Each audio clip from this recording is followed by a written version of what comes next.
Doctor বাবু, আমি মরে গেলাম, আমাকে বাঁচান। আগে বলো তো তোমার সমস্যাটা কি? ডাক্তার বাবু, আমাকে কুকুরে কামড়েছে, আমাকে বাঁচান ডাক্তার বাবু। আচ্ছা, তো কুকুরটি মরে গেছে নাকি বেঁচে আছে? ডাক্তার বাবু, কুকুরটি তো পালিয়ে গেছে। নাম বলো। ডাক্তার বাবু, সবাই টমি বলে ডাকে, আসল নাম কি জানি না।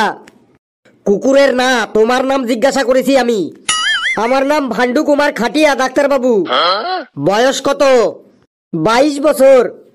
তোমার বয়স জিজ্ঞাসা করিনি, কুকুরটার বয়স জিজ্ঞাসা করেছি। আরে কুকুরের বয়স আমি কি করে জানবো ডাক্তার বাবু? বেশ ছাড়ো, বলো ওটা কুত্তা ছিল নাকি কুত্তি ছিল? আমি জানি না, ও আমাকে কামড়ে দিয়ে পালিয়ে গেছে। কেন, কুকুরটা কি কাপড় পরা ছিল? না ডাক্তার বাবু, কুকুরটা ল্যাংটো ছিল। এটা বলো যে কুকুরটি পাগল ছিল নাকি নর্মাল ছিল? জানি না ডাক্তার বাবু। কোথায় কামড় দিয়েছে? ওই চৌরাস্তার মোড়ের মাথায় বসে কামড় দিয়েছে ডাক্তার বাবু। আরে আমি বলেছি তোমার শরীরে কোথায় কামড়টা দিয়েছে। এই দেখুন, পায়ে কামড় দিয়েছে, দেখতে পাচ্ছেন না? কি খেয়েছিল? আমার মনে হয় কুকুরটি গু খেয়েছিল। এই দেখুন, আমার পায়ে এখনো গু লেগে আছে। কুকুরটির কথা না, আমি তোমাকে জিজ্ঞাসা করছি, তুমি কি খেয়ে এসেছো এখানে? আমি সকালে ডাল ভাত খেয়েছি, আর আসার সময় একটা বিড়ি খেয়ে এসেছি ডাক্তার বাবু। কি কালারের ছিল? কুকুরের কালার দিয়ে আপনার আবার কি লেনা দেনা? আমি ট্রিটমেন্ট করাতে এসেছি, আপনি আমাকে ট্রিটমেন্ট করবেন। বেশ ছাড়ো, বিয়ে হয়ে গেছে? আচ্ছা, প্রশ্ন করছেন তো ডাক্তার বাবু, আমি কি করে জানবো যে কুকুরটির বিয়ে হয়েছে কি না হয়েছে?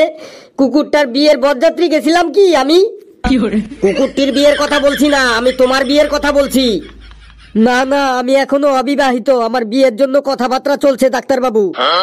আচ্ছা বলো, ভাই বোন কটা? ওই কুকুরটির সাথে আরো 3-4টে ছোট ছোট কুকুর ছিল, আমি ঠিক জানি না ওই ছোট কুকুরগুলো ওই কুকুরের ভাই বোন কিনা। আরে কুকুরের না, তোমার কটা ভাই বোন সেটা আমি জিজ্ঞাসা করছি। ডাক্তার বাবু, আমার শুধু একটা ছোট ভাই আছে। আচ্ছা, ও সন্ধ্যাবেলায় চায়ের দোকানের সামনে বসে থাকে? আজ্ঞে না ডাক্তার বাবু, ও সন্ধ্যাবেলায় টিউশন পড়তে যায়। আরে আমি কুকুরটির কথা বলছি, কুকুরটি কি সন্ধ্যাবেলায় চায়ের দোকানের সামনে বসে থাকে? না না ডাক্তার বাবু, কখনো বসে থাকে না, শুধু ঘেউ ঘেউ করে আর দৌড়ায়, আর সামনে যাকে পায় তাকেই শুধু কামড়ে দেয়। ও বড় হয়ে কি হবে? ও তো কুকুরই ডাক্তার বাবু, বড় হয়ে তো কুকুরই হবে। আরে তোমার ভাইয়ের কথা বলছি, তোমার ভাই বড় হয়ে কি হবে? ওকে বড় হয়ে কিছু হতে হবে না ডাক্তার বাবু, ও একটু মানুষের মতো মানুষ হলেই আমরা একদম ধন্য হয়ে যাব। এই যে আমি ওষুধ দিলাম, এই ওষুধটা নাও, তোমার খুব কাজে লাগবে। ডাক্তার বাবু, এই ওষুধটা খেলে আমি ঠিক হয়ে যাব? আমার সব বিষ নেমে যাবে? না, এটা খেলে তুমি মরে যাবে।